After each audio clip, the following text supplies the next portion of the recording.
Desperate for money for her sick sister, a struggling temp worker lies about her identity to take a high-paying personal assistant job meant for someone else, working for a demanding, emotionally distant CEO. He's impressed by her unexpected warmth, so different from the resume. But how long can she maintain the facade before her secret shatters his trust and her one chance? Hooked by Liv's impossible situation?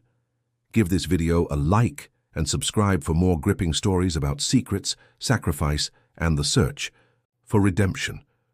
Let's follow Liv down the rabbit hole. The monotonous clicking of keyboards and the sterile hum of fluorescent lights were the rotating soundtrack to Olivia Liv Cartwright's life. Today she was inputting endless streams of data into spreadsheets in a windowless cubicle farm for a logistics company she didn't know the name of until yesterday. Last week, it had been answering phones at a dental office where the main challenge was deciphering muffled patient complaints. As a temp worker cycling through low-paying, unfulfilling assignments across Chicago, her only constants were the instability and the gnawing anxiety about making ends meet. Her mind wasn't on the flickering cursor or the ergonomic chair that did little to ease the ache in her back. It was miles away, trapped in the sterile quiet of St. Jude's Hospital, where her younger sister, Chloe, lay tethered to machines that beeped with terrifying regularity. 23 years old, Liv felt, the weight of decades pressing down on her. The burden of Chloe's aggressive leukemia diagnosis, delivered like a physical blow 6 months prior, was hers alone to carry. Chloe, only 19, a whirlwind of artistic talent and dreams of attending the Art Institute, was now locked in, a desperate fight for her life. The initial rounds of chemotherapy had failed to induce remission. The doctors were now pinning their hopes and lives on a new, experimental bone marrow transplant procedure. It was Chloe's only real chance, a chance attached to a price tag so astronomical it seemed designed to crush hope itself. A figure insurance barely acknowledged, leaving Liv staring down a sheer cliff face of medical debt that grew steeper with every passing day. Liv's inconsistent earnings from the temp agency, cobbled together with Chloe's dwindling disability payments, felt like trying to fill the Grand Canyon with a teaspoon. Their parents had vanished from their lives years ago, leaving Liv as Chloe's sole support system, caregiver and financial provider. Desperation had become a constant, unwelcome companion, a bitter taste beneath every forced smile she offered at each new temporary workplace. Every free moment, every commute on the L train was consumed by a frantic mental calculation. How many hours this week? Is it enough for rent and Chloe's medication co-pays? How can I possibly conjure hundreds of thousands of dollars before time runs out? Later that night, back in their small, stuffy apartment overlooking a noisy street, Liv sat hunched over her laptop, the glow illuminating her tired face. The latest hospital bill estimate lay beside her, mocking her efforts. $350,000. Minimum. Just for the initial phase. Tears of sheer helpless frustration pricked her eyelids, but she blinked them back fiercely. Crying wouldn't conjure cash. Crying wouldn't save Chloe. Her cheap smartphone buzzed, a text from her sister. Feeling a bit stronger today. Dr. Ramirez said my counts are slightly up. Thinking of you. Love you, Livy. Attached was a selfie. Chloe's face was pale, her vibrant energy dimmed, but her eyes held a determined spark, trying so hard to be brave for Liv. Liv's heart constricted painfully. Failure wasn't an option. She had to find a way. She spent hours scrolling through online job boards, indeed LinkedIn, niche administrative sites, applying for anything that offered a permanent position with benefits and a salary significantly above her current precarious existence. Executive assistant roles, office managers, project coordinators, positions she knew she was technically underqualified for, but applied to anyway out of sheer, blind hope. Then, amidst the flood of automated rejections and spam recruitment, something unusual caught her eye. An email lodged in her spam folder, sent from the HR domain of Thorn Industries, one of Chicago's most formidable financial conglomerates. The subject line read, Interview Confirmation Executive. Assistant to Julian Thorn, Eleanor Vance. Intrigued and confused, Liv clicked it open. It confirmed an interview time for a candidate named Eleanor Vance for the highly coveted, notoriously difficult position of executive assistant to the CEO himself, Mr. Julian Thorne. The listed salary range nearly made Liv choke on her lukewarm tea. It was a fortune, a lifeline. Thorne Industries, Julian Thorne. The name echoed through Chicago's business world like thunder, brilliant, ruthless, emotionally distant, intensely private, known for his laser focus and for burning through assistants who couldn't meet his impossibly high standards. And Eleanor Vance. Liv didn't know the name personally, but the attached resume quickly painted a picture. Impressive qualifications, years of high-level executive support at rival firms, degrees from prestigious universities, even a professional headshot showing a woman with sharp features, cold eyes, and an air of icy, intimidating competence. Definitely, not Liv Cartwright, but the salary. It was enough. Enough to cover the transplant deposit, enough to pay for the follow-up care, enough to give Chloe her best shot at survival, at reclaiming her future.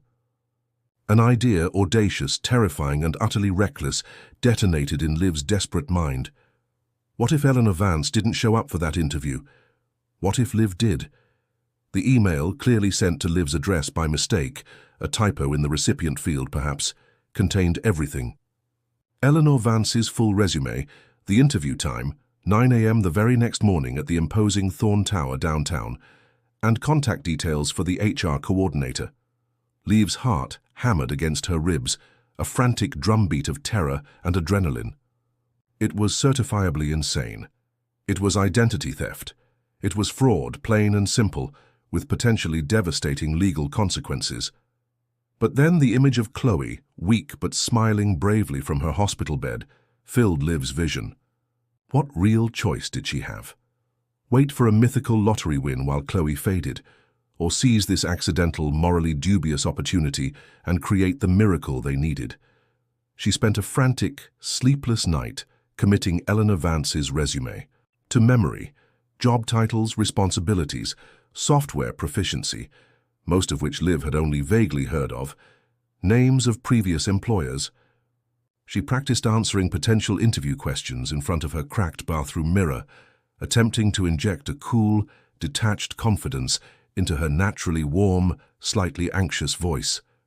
She ironed her only decent black blazer, a thrift store find, scraped her wavy brown hair back into the severest possible bun, and applied minimal conservative makeup, trying desperately to project an image of crisp, corporate efficiency over the underlying exhaustion and fear.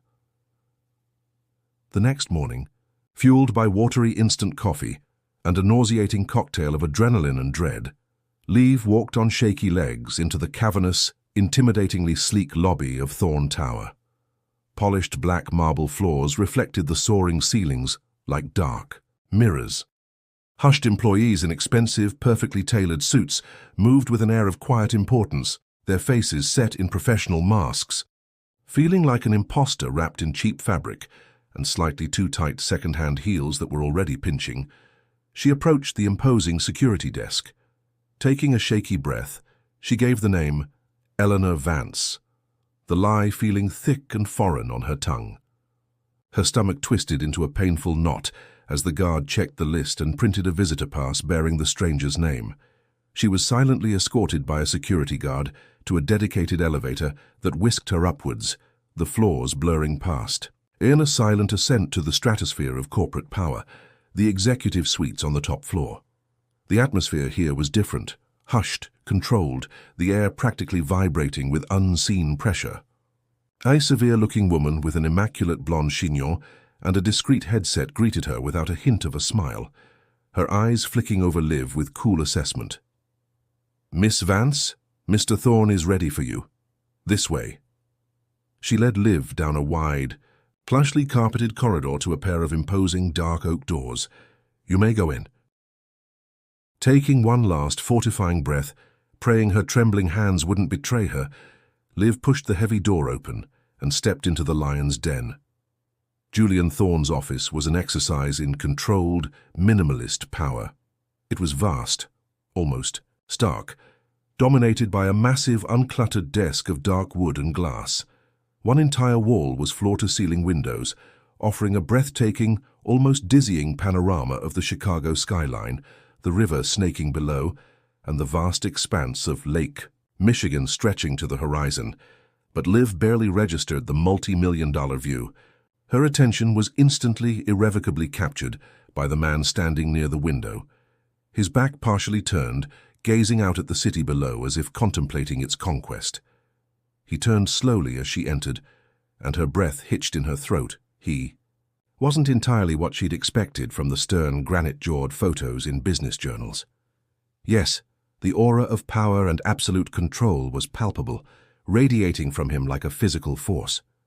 He was dressed in a perfectly tailored charcoal grey suit that fit flawlessly, clearly custom-made and costing more than her entire year's earnings. His dark hair was impeccably styled, brushed back from a high forehead. His features were sharp, angular, intelligent, almost classically handsome but saved from softness by a certain hard edge, a hint of cynicism around the mouth. But his eyes, when they landed on her, they were a startlingly light, clear grey. Cool, analytical and appraising, yes, but they also held a surprising depth, a flicker of something that looked almost like weariness or perhaps profound boredom beneath the surface of command. He seemed younger than his reputation suggested, maybe late 30s, yet carried himself with the unshakable gravity of someone long accustomed to immense responsibility and isolation. "Miss Vance," he said, his voice exactly matching the cool grey of his eyes, smooth, deep, resonant, and utterly devoid of warmth or inflection. He didn't move from his position near the window, didn't offer a handshake, just gave a curt nod towards one of the two sleek, modern chairs positioned like defendant's seats opposite his imposing desk. "Please, sit." Liv managed a shaky, "Thank you, Mr. Thorne," her voice emerging higher and thinner than she'd intended. She walked stiffly across the plush carpet, the silence amplifying the click of her ill-fitting heels, and sat rigidly on the very edge of the expensive leather chair. She clutched her worn faux leather purse, containing Eleanor Vance's printed resume, her only prop, in her lap like a life raft. He moved with economical grace to sit behind his massive desk, the expanse of polished wood seeming to emphasize the distance between them. He steepled his long fingers, resting his chin lightly on them, and regarded her with that unnervingly direct, unblinking grey gaze. "Your resume is comprehensive, Miss Vance. Extensive C-suite experience. Glowing references which my office has verified." He picked up a copy from his desk, though Liv had the distinct impression he already knew every line by heart. "Tell me why you believe you possess the unique resilience and foresight required for this particular role. Assisting me is not merely a job. It is a commitment that demands near total dedication and an ability to anticipate needs before they arise. It is not easy." Liv swallowed hard, forcing down the panic rising in her throat, and launched into the coolly competent, slightly detached persona she had rehearsed, trying desperately to channel the imaginary Eleanor Vance. She spoke about maximizing executive efficiency, about implementing proactive scheduling protocols, about safeguarding confidentiality with absolute discretion, about thriving in high-pressure, fast-paced environments. She sprinkled in corporate jargon gleaned from the resume, synergy, bandwidth, deliverables, praying she used them correctly. She kept her tone level, her expression carefully neutral, clasping her hands tightly in her lap to stop them from shaking, fighting the instinctive urge to offer a friendly, reassuring smile. Julian Thorne listened without interruption, his face an unreadable mask of polite attention. His stillness was more unnerving than any overt sign of impatience would have been. When she finished, he asked a series of sharp, incisive questions about her experience handling multi-million-dollar budget oversight, pure fabrication-based, on a line in the resume, about managing complex international travel logistics across multiple time zones simultaneously, about dealing with demanding board members and volatile high-profile clients, about her specific proficiency with certain encrypted communication platforms. Liv scrambled, mentally rifling through Eleanor's qualifications, inventing plausible scenarios on the fly, trying to sound convincing, authoritative. It was like performing complex brain surgery, armed only with a first aid pamphlet. Every answer felt like a potential misstep, a trap waiting to spring. Then, abruptly, he shifted gears. What would you identify as your most significant professional weakness, Miss Vance? The standard interview curveball. Liv had practiced the standard, polished non-answer. Perhaps that I hold myself and others to exceptionally high standards. I always strive for perfection, which can sometimes slow initial processes. But looking into those piercing, intelligent, grey eyes, the prepackaged corporate lie felt transparently false, inadequate. Unexpectedly unbidden, a sliver of the real Liv, the person buried beneath the layers of fear and fabricated competence, slipped through the cracks. Honestly, she heard herself say, her voice losing some of its forced coolness, softening almost imperceptibly. Sometimes, I think I care too much. About the details being absolutely right, about making sure people truly have what they need to succeed. Not just ticking boxes, it means, she faltered slightly, horrified at her honesty but unable to stop. It means I sometimes take on too much myself, or I find it hard to delegate tasks when I worry they won't be done with the same level of thoroughness or empathy. She finished lamely, the word empathy hanging in the sterile corporate air like an alien concept. Empathy? Eleanor Vance wouldn't use that word here. Liv inwardly cursed her slip. Julian Thorne's eyebrows, dark slashes against his pale forehead, rose a fraction of an inch. It was the first genuine reaction she'd elicited from him. He studied her for a long, unnerving moment of complete silence, his cool gaze seeming to peel back the layers of her carefully constructed facade. Liv's heart hammered against her ribs so hard, she was sure he could hear it across the vast desk. He knows, the panic screamed in her mind. He sees right through me. It's over. But then, astonishingly, he simply gave a slow, deliberate nod. Interesting. He glanced back down at the resume in his hand, tapping a finger against Eleanor, Vance's impressive list of qualifications, then looked up at Liv again. Your previous supervisors consistently describe you as exceptionally results-oriented, analytically driven, perhaps even formidable. Your answer introduces a nuance not reflected in these reports. A conflict, perhaps? Liv scrambled frantically to recover, to re-don the armor of Eleanor Vance. Efficiency and genuine care aren't mutually exclusive, Mr. Thorne, she said, forcing her tone back to cool professionalism. Achieving the best outcome often requires understanding the human element, ensuring buy-in. Attention to detail stems from wanting optimal results for everyone involved, not just for myself. It sounded plausible, she hoped. Corporate enough. He didn't comment further, just made a small, precise note on the legal pad beside him. The interview continued for another 10 minutes, following a similar pattern. His probing, analytical questions met by Liv's carefully constructed answers, occasionally, unintentionally, fractured by flashes of her own inherent warmth or empathy, which felt glaringly out of place in the context of the icy persona she was trying so hard to maintain. When it was finally, mercifully over, Julian Thorne stood up abruptly, signaling the end of the audience. Thank you for your time, Miss Vance. My office will be in touch regarding the final decision within 48 hours. His tone remained coolly professional, utterly unreadable, offering no hint of his assessment. Liv murmured another, "Thank you, Mr. Thorne," and practically stumbled out of the office, her legs feeling like overcooked noodles. Relief warred with absolute certainty that she had failed. Spectacularly, her desperation had driven her to this insane gamble, and her inability to fully suppress her own inconveniently human nature had surely exposed her. She rode the elevator, down in a silent daze of despair and stinging self-recrimination. Chloe's pale, trusting face swam before her eyes. I failed her. I took a stupid risk and failed. She expected only silence, or perhaps a curt, dismissive email rejection addressed to the real Eleanor Vance, which Liv would never see. So when her cheap burner smartphone, purchased with cash specifically for this deception, rang 2 days later with an unfamiliar Chicago area code, she stared at it for a long moment, before cautiously answering. "Hello?" Her voice was barely a whisper. "Miss Eleanor Vance, please." The voice on the other end was brisk, female, efficient, the same severe blonde woman from Mr. Thorne's outer office. "Speaking," Liv managed, her heart instantly resuming. Head's frantic hammering. "Miss Vance, this is Martha Reynolds, Executive Administrator to Mr. Julian Thorne at Thorne Industries." A beat of silence that stretched Liv's nerves to the breaking point. "Mr. Thorne was highly impressed with your interview and your qualifications. He has instructed me to formally offer you the position of his executive assistant, effective immediately. Standard 90-day probationary period applies. The salary and comprehensive benefits package are as previously outlined. Are you able to accept the position and confirm a start date of this coming Monday?"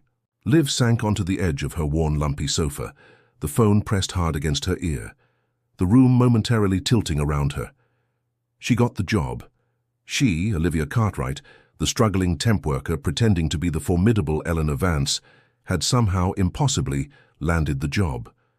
Dizzying relief flooded her system, so potent it almost felt like nausea, immediately followed by a suffocating tidal wave of crushing guilt and sheer, unadulterated terror. "Yes," she managed to whisper, the word catching in her throat. Her voice trembled uncontrollably. "Yes, thank you, I accept. Monday is perfect." As she hung up the phone, the true weight of her decision crashed down upon her. She had done it. She had secured the financial lifeline she so desperately needed for Chloe, but she had obtained it through a dangerous, high-stakes deception. She was now irrevocably trapped, committed to impersonating someone else entirely, working side by side, day in and day out, with one of the most powerful, intelligent, and demanding men in Chicago, a man whose cool, analytical grey eyes seemed to see far, far too much. How long could she possibly sustain this elaborate charade? Weeks, days, hours? And what unimaginable catastrophe would unfold when the brilliant, emotionally distant Julian Thorne inevitably discovered that his competent, nuanced new assistant wasn't remotely who she claimed to be? The thought sent a shiver of pure, icy fear tracing a path down her spine. Her one chance had arrived, intricately wrapped in deceit, and the potential consequences of discovery were too terrifying to even contemplate. She had stepped onto the tightrope. Now all she could do was try not to fall. Liv's initiation into Thorne Industries wasn't just a learning curve, it was a vertical cliff face coated in ice. The sheer velocity and complexity of Julian Thorne's world were unlike anything she'd ever encountered in her transient temp roles. His schedule wasn't just busy, it was a global chess game played out minute by minute across continents, involving multi-billion-dollar deals whispered over encrypted lines, terse negotiations with unseen power brokers, and high-stakes board meetings where a single misplaced comma in a report could have tangible financial consequences. Liv, whose most complex prior scheduling involved juggling interview slots for mid-level managers, felt like she was trying to conduct a symphony orchestra with a kazoo. The ghost of Eleanor Vance loomed large, primarily through the terrifying list of software proficiencies on the resume Liv clutched like a talisman. Julian expected seamless interaction with platforms Liv could barely pronounce, secure comms suites, advanced CRM databases integrated with proprietary analytics, multi-layered project management portals. Her first few days were a blur of frantic clicks, desperate Googling in the brief moments Julian was on a call, and carefully worded questions posed to Martha Reynolds, the impeccably composed executive administrator whose cool efficiency was both a lifeline and a source of constant low-grade terror. "Martha, could you just remind me of Thorne Industries' preferred protocol for archiving Level 3 sensitive comms?" Liv would ask, trying to sound like she was confirming a minor detail, not desperately seeking basic instruction. Martha, without looking up from her own screen, would reply with clipped precision. "Cross-reference via Project Chimera designation. Encrypt using Viridian algorithm. Archive in the Omega Vault server. Standard procedure, Miss Vance." Sometimes Liv caught a flicker in Martha's cool blue eyes, a faint, almost imperceptible frown, as if Liv's occasional warmth or slight hesitation didn't quite align with the formidable, almost robotic efficiency associated with the real Eleanor Vance's reputation. Mistakes, despite Liv's vigilance, were inevitable and mortifying. In the first week, she accidentally routed a call from a furious minor shareholder directly to Julian's private line during a designated deep work block, earning a look so cold it seemed to drop the temperature in the office by 10 degrees. And a subsequent quiet instruction: Miss Vance, screen all calls without exception. Do not let it happen again. The controlled quietness of his anger was far more frightening than shouting. Another time she prepared briefing documents for the Tokyo meeting using the London market analysis template. An error Julian caught instantly, tossing the tablet back onto her desk with a curt, sloppy, "Fix it." Each error sent a jolt of pure adrenaline and fear through Liv. This is it, he knows he'll fire me. Yet somehow she wasn't fired. Driven by the constant burning image of Chloe needing that transplant, Liv absorbed information like a sponge. She discovered an untapped well of resilience within herself. Her natural empathy, which she fought so hard to suppress, paradoxically, made her adept at anticipating needs Julian didn't articulate. Having his preferred unsweetened electrolyte drink ready after a grueling cross-examination with legal, noticing subtle shifts in his schedule that required proactive rescheduling before he even asked. Her ability to remain outwardly calm under pressure, a skill honed by years of placating difficult temp bosses and navigating hospital emergencies, seemed to be valued, even if her technical skills were initially lacking. She learned, she adapted. She survived, day by terrifying day. Julian Thorne himself remained a carefully guarded fortress. His demands were relentless, his expectations absolute. He operated with a laser focus that seemed to consume all his energy, leaving little room for pleasantries or personal connection. He noticed everything: the slight misalignment of files on his desk, the specific brand of pen he preferred, the optimal temperature for his office, precisely 68 degrees Fahrenheit. Praise was non-existent. The absence of criticism was the highest compliment. But Liv, spending 10 to 12 hours a day in his orbit, began observing the man behind the corporate machine. She saw the way he'd sometimes stare out the window at the vast lake, his expression momentarily unguarded, revealing a profound loneliness or weariness before the mask snapped back into place.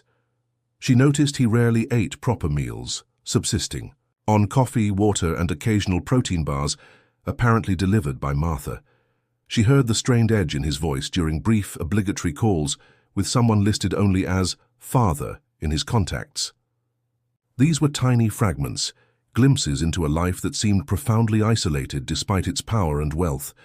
A significant test arrived in Liv's third week, the annual Thorne Foundation Charity Gala.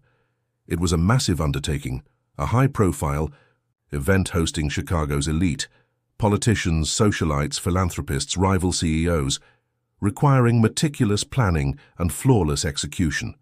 Julian, surprisingly, delegated the core organizational oversight directly to Liv, as Miss Vance, a task far exceeding the usual duties of even a high-level EA, perhaps as a further test of the capabilities listed on Eleanor's resume.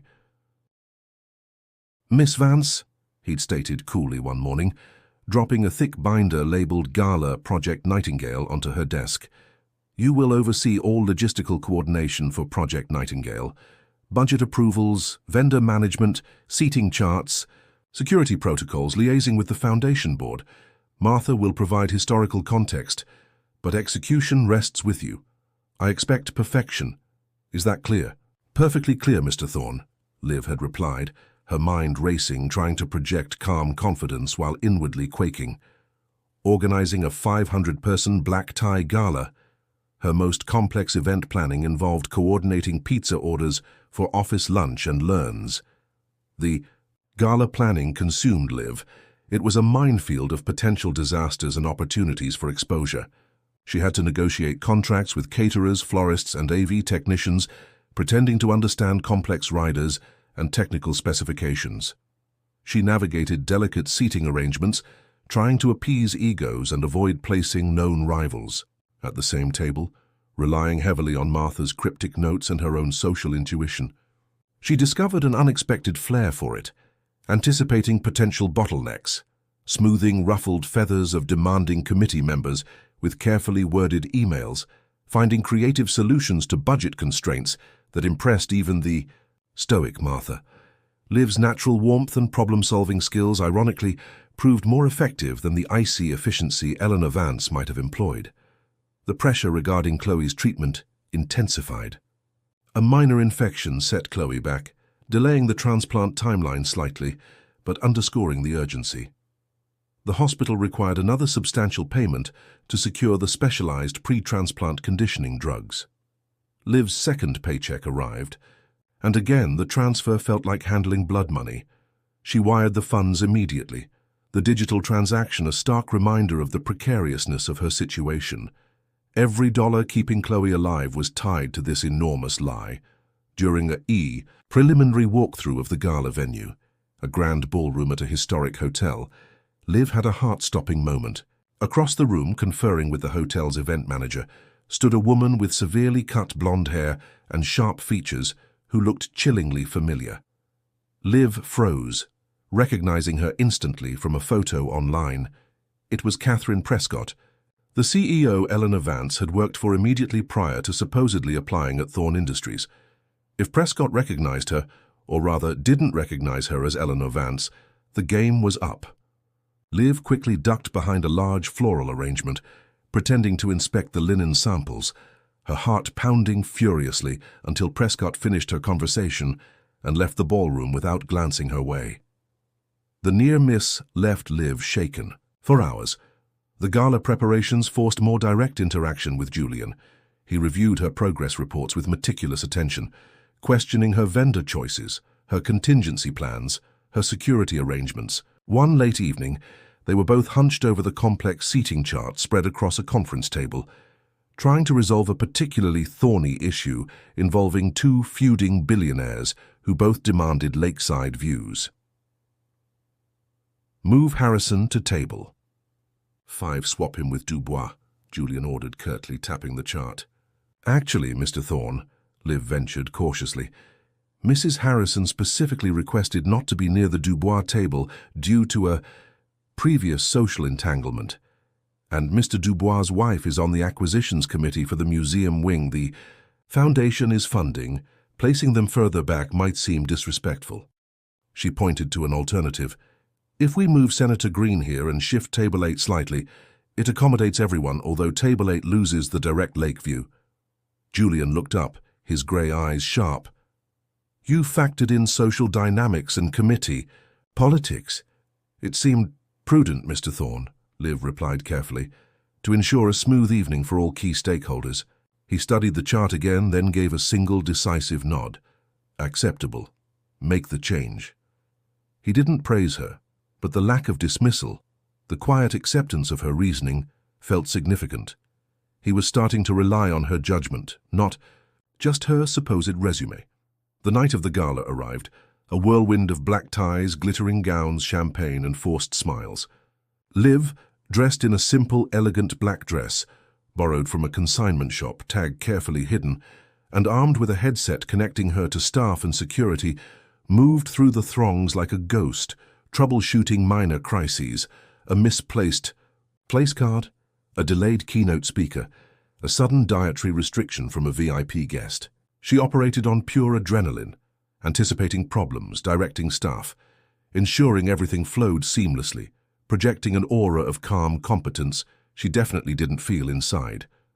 Julian Thorne was the consummate host, commanding, charming, when necessary, effortlessly navigating conversations with powerful figures. Liv watched him from the periphery, seeing the public mask firmly in place. Yet she also noticed him scan the room occasionally, his gaze briefly meeting hers across the crowded ballroom, a silent check-in that felt strangely intimate amidst the chaos. Then, the crisis hit. Midway through dinner, the main projection, screen for the fundraising appeal video, flickered, went black, and refused to reboot.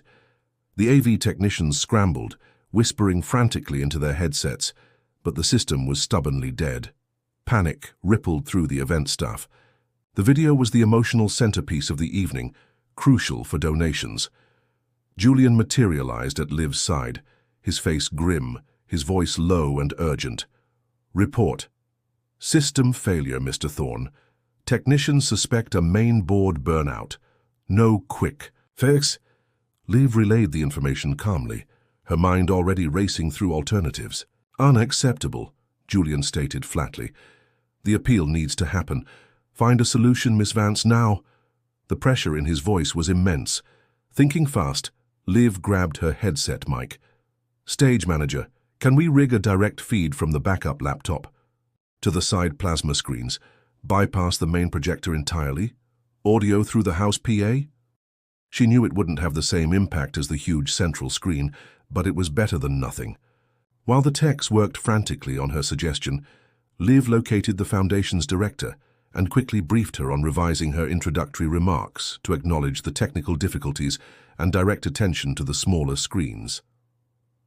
Julian watched her, his expression unreadable but intently focused as she calmly coordinated the workaround, her voice steady, her instructions clear. Within 10 minutes, the video was playing, albeit on smaller screens, the audio clear, the fundraising appeal salvaged. A collective sigh of relief went through the staff. Later, as the gala wound down and guests began to depart, Julian found Liv near the coat check, overseeing the final logistics. "Miss Vance," he said, his voice quieter now, the earlier tension eased, "your handling of the technical failure tonight was effective, resourceful under pressure." It was the closest thing to a direct compliment he had ever given her. "Thank you, Mr. Thorne," Liv replied, feeling a flush of warmth despite her exhaustion. "Just doing my job." "Indeed," he said, his grey eyes studying her face in the dimmer light. "You seem to possess a remarkable degree of practical improvisation, not a skill typically highlighted in executive assistance training." Liv's smile froze slightly. Was that a compliment or a probe? "Sometimes you just have to make things work, Mr. Thorne," she said carefully. He nodded slowly, a thoughtful expression on his face. "Sometimes you do." He turned to leave, then paused. "My office, 9 a.m. tomorrow. We need to debrief." He walked away, leaving Liv with a familiar mixture of relief at having survived the night and a renewed sense of unease at his increasingly perceptive observations. The requested HR documents, the driver's license, the passport, remained an unfulfilled looming threat. Martha had reminded her twice more, her tone increasingly pointed. Liv knew she couldn't stall forever. The following Monday morning, sitting at her desk, trying to focus on Julian's complex schedule, Liv felt a sense of impending doom. Julian had been quiet since the gala debrief, unusually preoccupied. Around 11 a.m. he buzzed her intercom.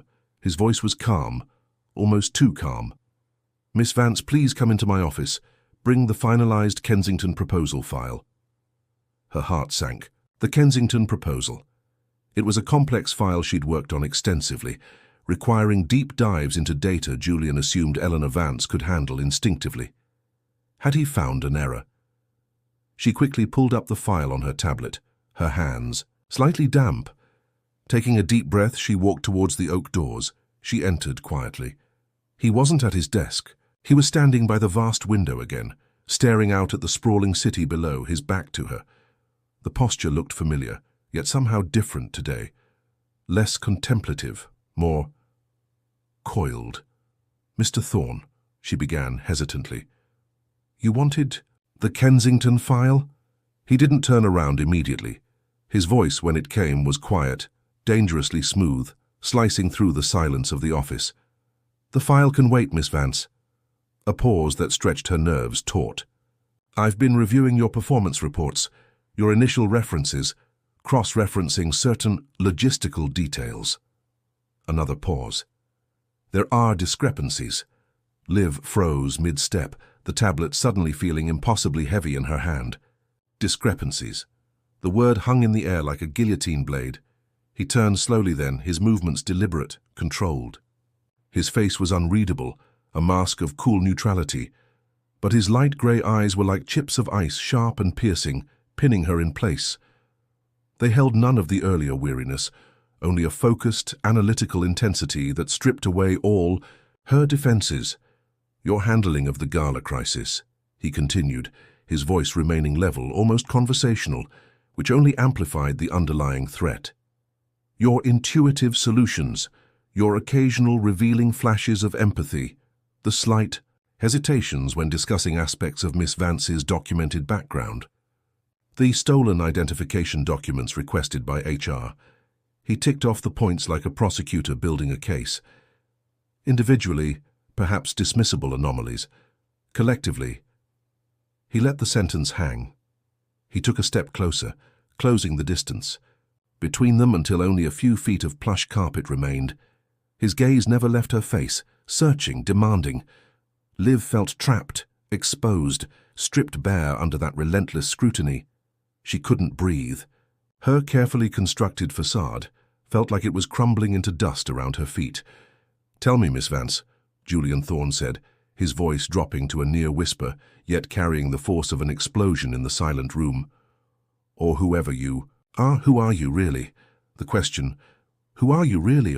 echoed in the crushing silence of Julian Thorne's office, stripping away the last vestiges of Liv's fabricated identity. The meticulous facade of Eleanor Vance crumbled, leaving Olivia Cartwright shivering, exposed, and utterly cornered under that intense analytical grey gaze. Panic clawed at her throat. There were no more lies, no clever deflections left in her arsenal. Only the raw, terrifying truth. Tears, hot and silent, escaped her control, tracing paths down her pale cheeks. Her carefully maintained professional mask shattered, revealing the desperate young woman beneath. She couldn't hold his gaze. Her eyes dropped instinctively to the intricate pattern woven into the obscenely expensive carpet. My real name," she choked out, the confession ragged, thick with unshed sobs and the weight of weeks of deception. "It's Olivia Cartwright. People call me Liv." Julian remained statue still for what felt like an eternity, the silence stretching taut. Liv could feel his eyes on her, dissecting her admission, processing the implications. She braced for the explosion, the anger, the accusations, the call to security. "Olivia Cartwright," he repeated finally, his voice dangerously quiet, devoid of inflection. The name sounded absurdly out of place amidst the polished power of his executive suite. "And Eleanor Vance." Taking a ragged breath, Liv forced herself to look up, needing him to see the desperation, the sheer, terrified honesty in her eyes, however damning it might be. The real Eleanor Vance, she never came for the interview. I received the email by mistake, addressed to me but clearly meant for her.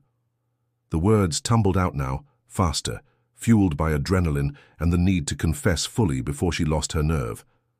"I needed this job so badly.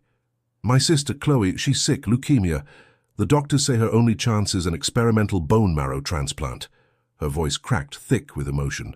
"The cost, Mr. Thorne, it's impossible. Hundreds of thousands of dollars. I didn't know what else to do. I saw the salary for this position and I panicked. I was desperate." She laid it all bare.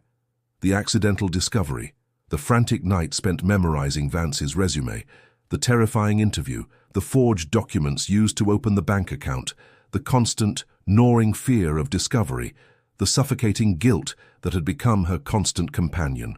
She didn't offer excuses, didn't plead for understanding, simply presented the unvarnished, desperate truth, her voice trembling, her body shaking slightly.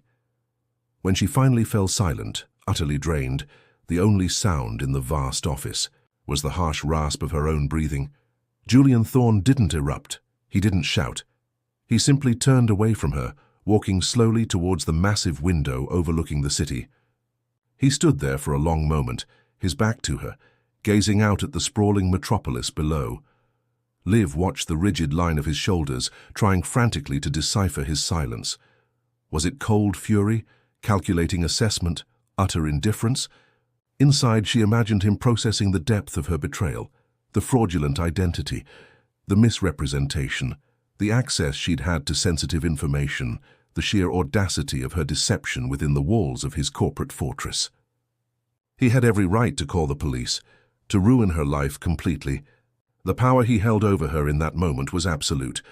When he finally turned back, his face was an unreadable mask, his light grey eyes cool and distant, revealing nothing of the internal calculations she sensed must be occurring. "So, your entire tenure here," he stated, his voice flat, controlled. Every interaction, every document handled, every task performed has been predicated on a fundamental lie. It wasn't phrased as a question. "Yes," Liv whispered, bracing herself. "The identity, the qualifications, the experience, it was all borrowed, all lies.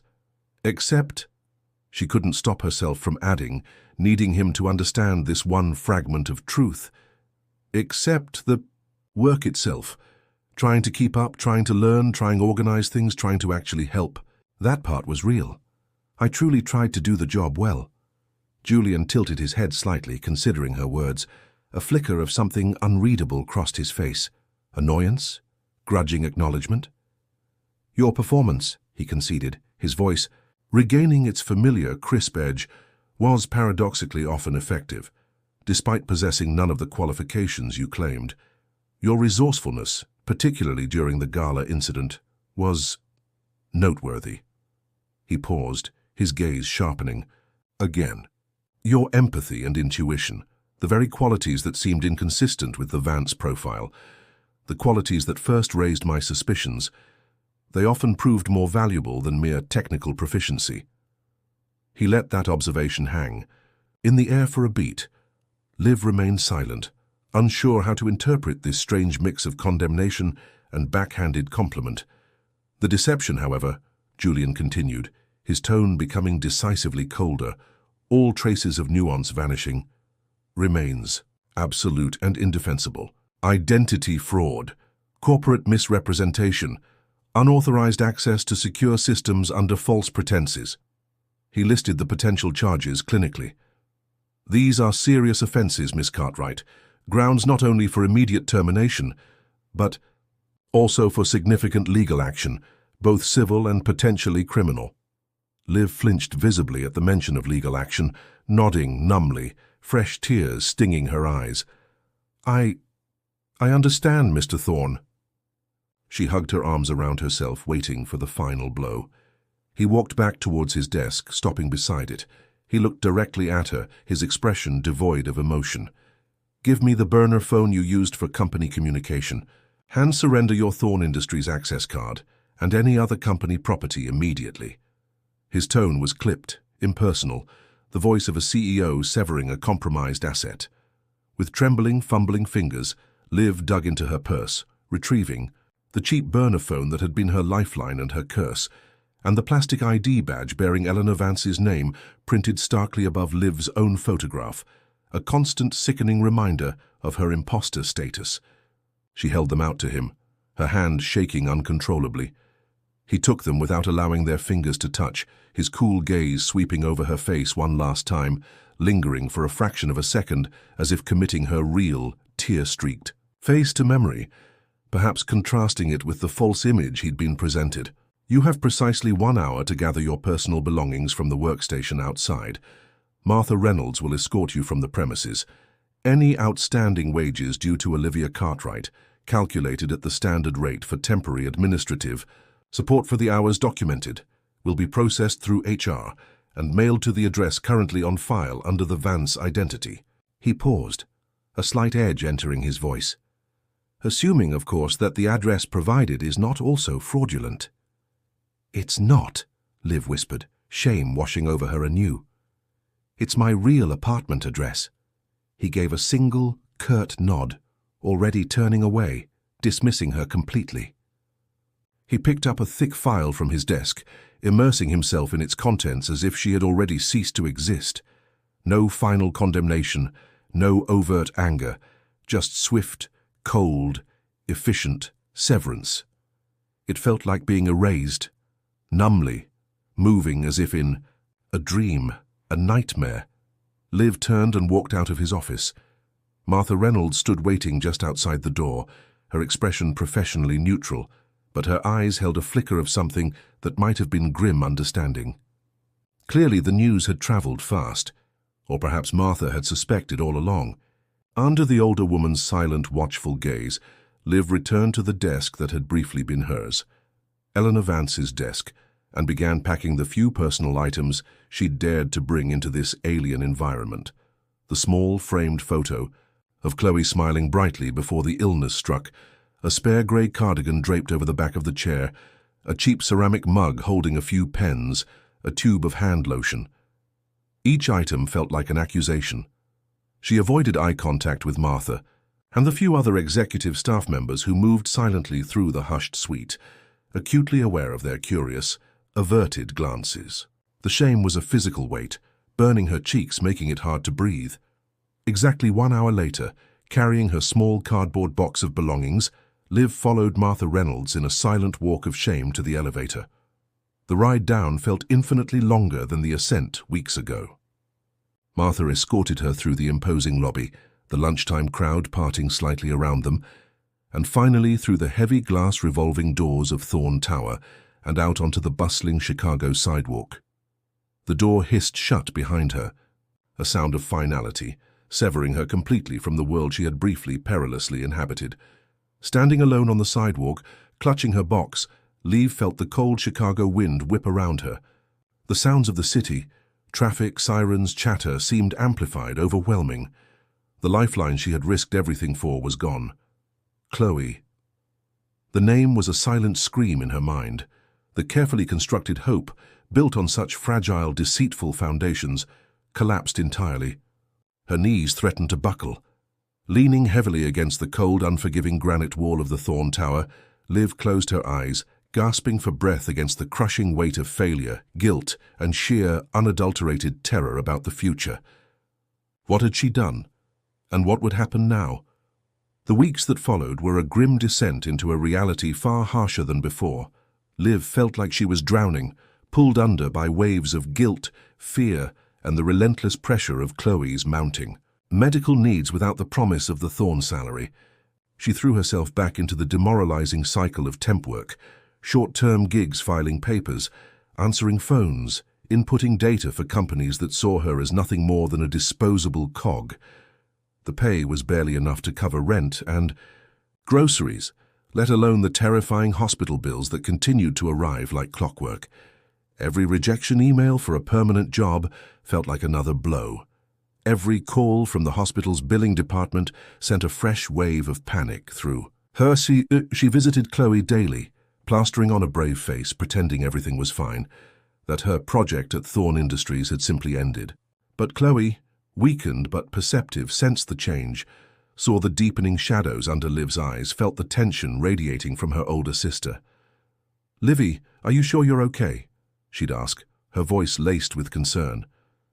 "You seem so stressed." Liv would just force a smile, squeeze her hand, and change the subject, the lie adding another layer to her suffocating guilt. She expected legal papers to arrive any day, a summons, a call from a detective. The fact that Julian Thorn hadn't pursued legal action felt less like mercy and more like a sword dangling over her head.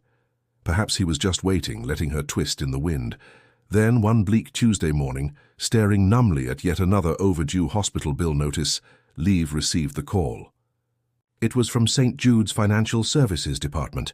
Her heart leaped into her throat. She braced for the inevitable demand for payment, the discussion of installment plans she couldn't possibly afford. "Miss Cartwright?" the administrator began, but her voice held an unexpected note of warmth, almost excitement. "I have some rather extraordinary news regarding your sister Chloe's account." "News?" Liv repeated numbly, fearing the worst. "Yes. An anonymous donation was processed overnight. A very, very substantial one, Miss Cartwright. Made directly to the hospital's foundation, but specifically earmarked for Chloe's bone marrow transplant and associated costs." The administrator sounded almost giddy. "It's enough to cover the entire procedure, the conditioning, the hospitalization, and projected follow-up care for the next 6 months, completely covered." Liv dropped the phone onto her lap, unable to process the words. Anonymous, substantial, completely covered. It felt unreal, impossible. A dam of emotion she hadn't even known she was holding back burst inside her. Sobs racked her body, not tears of despair this time, but of overwhelming, bone-deep relief. She fumbled for the phone, pressing it back to her ear, her voice thick and trembling. "Anonymous, are you absolutely sure you have no idea who?"